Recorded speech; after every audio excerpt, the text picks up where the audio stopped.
So papalabas na sila sa highway. Liliko na po tayo pakaliwa. Ayun lang, mali sila ng daan guys. May kumanan pa rin at ikot pa sa pangatlong pagkakataon. Pero 2 laps lang po itong ating amateur category. Last 100! 100 meters na lang! Ayan na. Batang Urom, Buwantara, MJ Operia, nakahabol.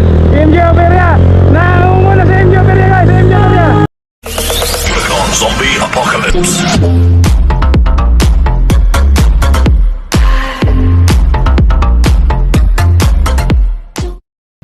Yes guys, good morning po sa ating lahat. Once again, nandito pa rin tayo sa may San Miko, Zambales, dito sa may Salasa, Panlawig.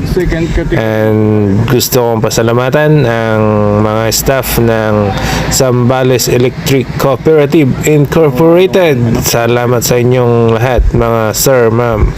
And for today's vlog, ay masasaksihan natin itong amateur category na pinakawalan kanina guys. So eto, at hindi natin nakuha yung mismong pag-ikot nila. So bali 2 beses itong ikot ng ating amateur category at sinundan natin guys yung beginner kanina. So ang mapapanood nyo na lang ay itong last part ng kanilang karera. So may paparating guys na 2 breakaway at ito naman yung ating open category. And guys, si Aldeniel Cabuso ng B Pharma at yung isang naka-Zambales na jersey. So sila po yung kasali sa ating open category. Breakaway po yung 2 yon. Open yun, open. A few moments later. Guys, at may natatanaw na tayong paparating na grupo. At ito na nga yung ating amateur category. Yan, napakatuloy nila guys. Andito yung tropa natin mula sa Team Urum, si Miguel Rosalan at si Ket Angelo si Pilayo ng tropang SMTB Sual, Pangasinan.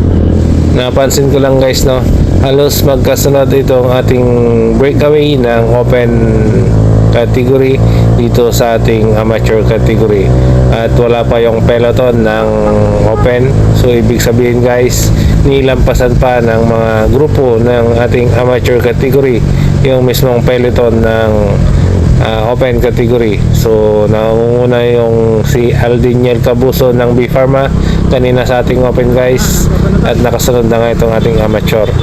So bali 8 itong ating amateur category na nakasunod sa ating 2 breakaway sa open category guys. So nilampasan nila yung peloton. Ibig sabihin guys, malayo ang kalamangan ng 2 open category sa ating peloton, at yung peloton naman ng ating amateur ay malamang malayo din ang kalamangan nila dito sa ating mga naunang breakaway group ng amateur. Ayan, so dito na lang tayo, babantayan natin itong amateur guys dahil last lap na to sa kanila at didiretso na sila sa finish line. And guys, so niliko sila pa kanan guys papunta sa ating highway. So malayo-layo pa naman to. Kung hindi ako nagkakamali, nasa 5 kilometers pa ang ubunuin itong ating mga amateur. So bali 8 nga itong ating amateur category guys, at napakatulid pa rin ang takbuhan nila dito sa ating last lap. Ayan, so nasa harapan natin si Ket Angelo si Pilayo ng Sual. Nasa bandang likuran naman si Miguel Rosalan ng Team Urum mula sa Tarlac naman guys.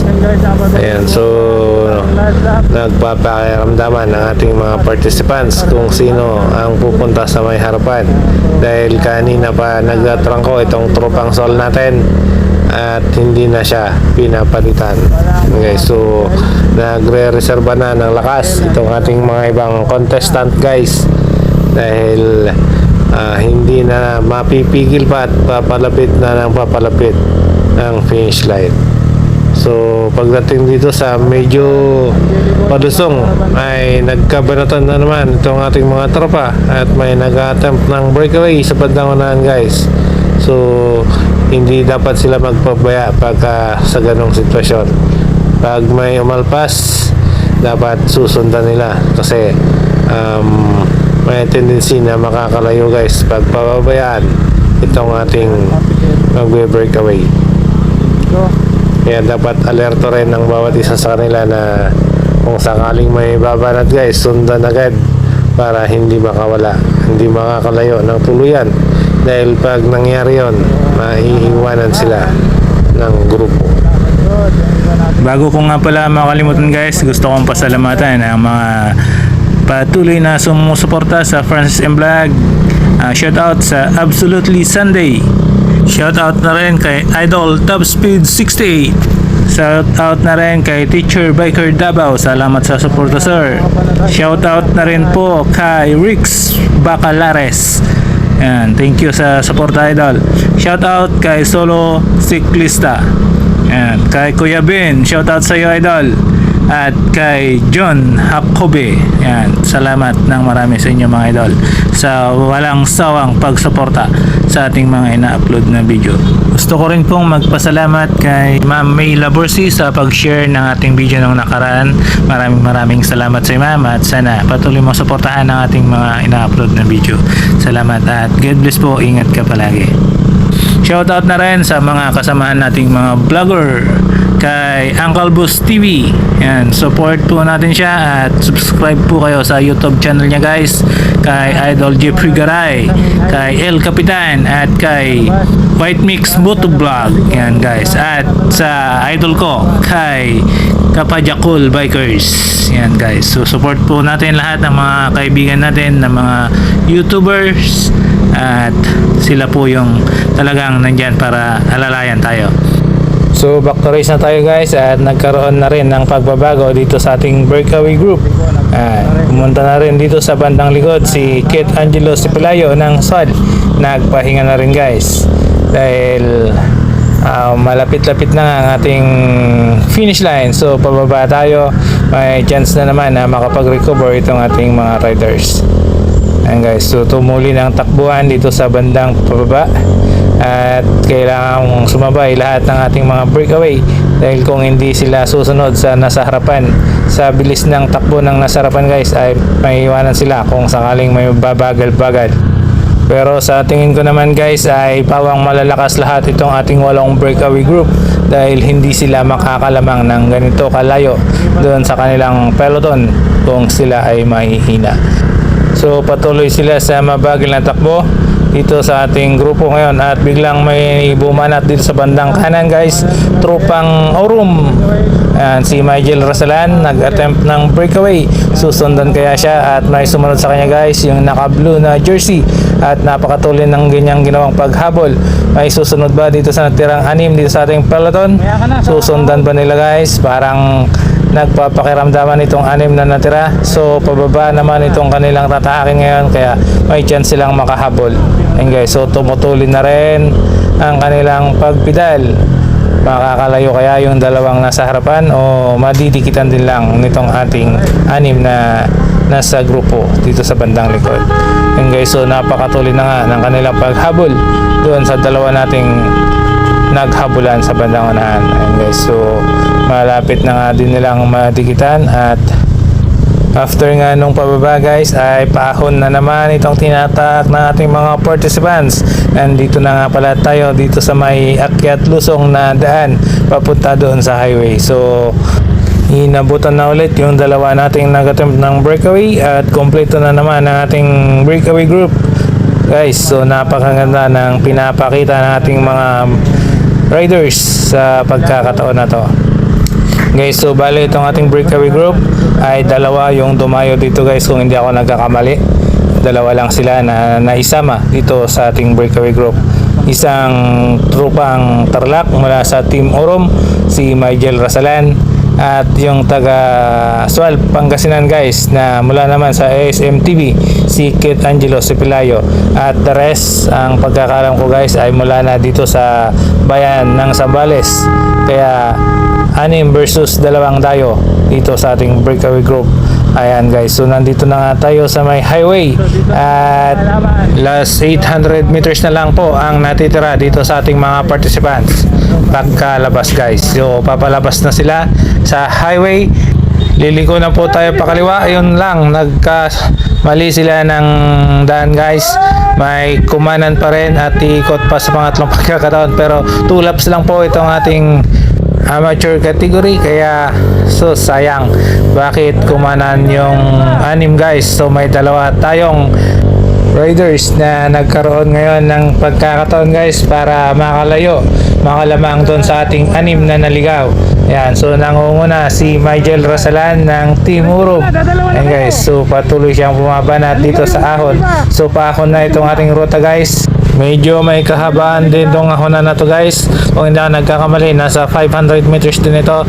Then mga 200 mahigit pa after nila makarating sa may taas bago ang finish line.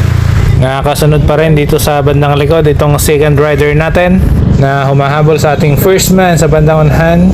And guys, so halos hindi sila nagkakalayo ng agwat guys.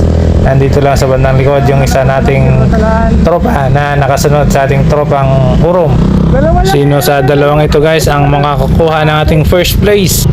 Nakakalamang pa rin itong tropang Urom natin guys, at tila lumalayo ang kanyang kalamangan sa kanyang katunggali dito sa bandang likod.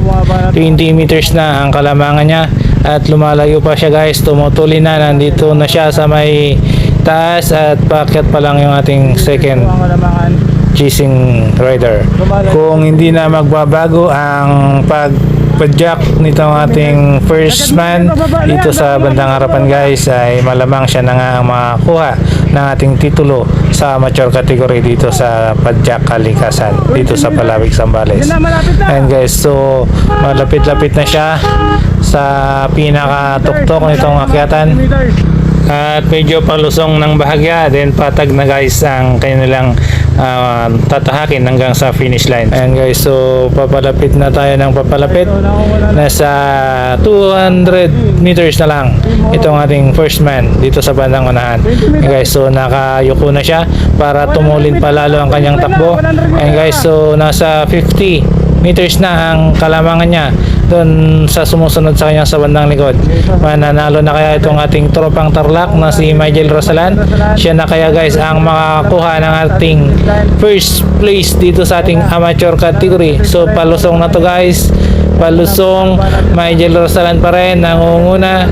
Yan, last 100 meters na lang. Miguel Rasalan pa rin ang nandito sa harapan guys. So nandito na nga tayo at siya na nga ang nakakuha nating first place, at biglang napakatulin din ng sulpot ng ating second placer sa kanyang likuran. Muntik pa siyang mahabol guys. So balikan natin yung mga naligaw at titingnan natin guys kung nakabalik na nga sila dito sa ating area pabalik dito sa finish line. So ito na nga din sila guys, paparating na, ikot na tayo pabalik. Abangan na lang natin sila dito.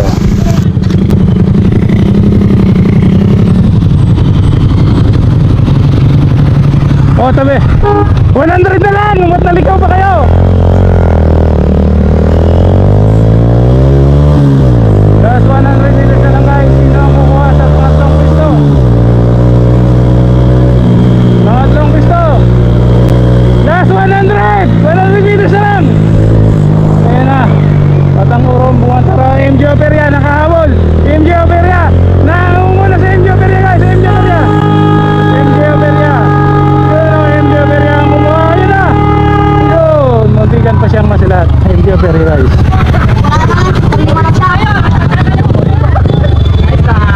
Naligaw yung pili. Naligaw yung itong mga to. Naligaw sila eh.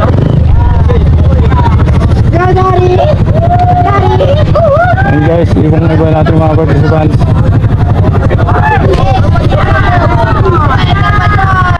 So dyan nagtatapos yung matikabong bakbakan natin dito sa ating amateur category guys.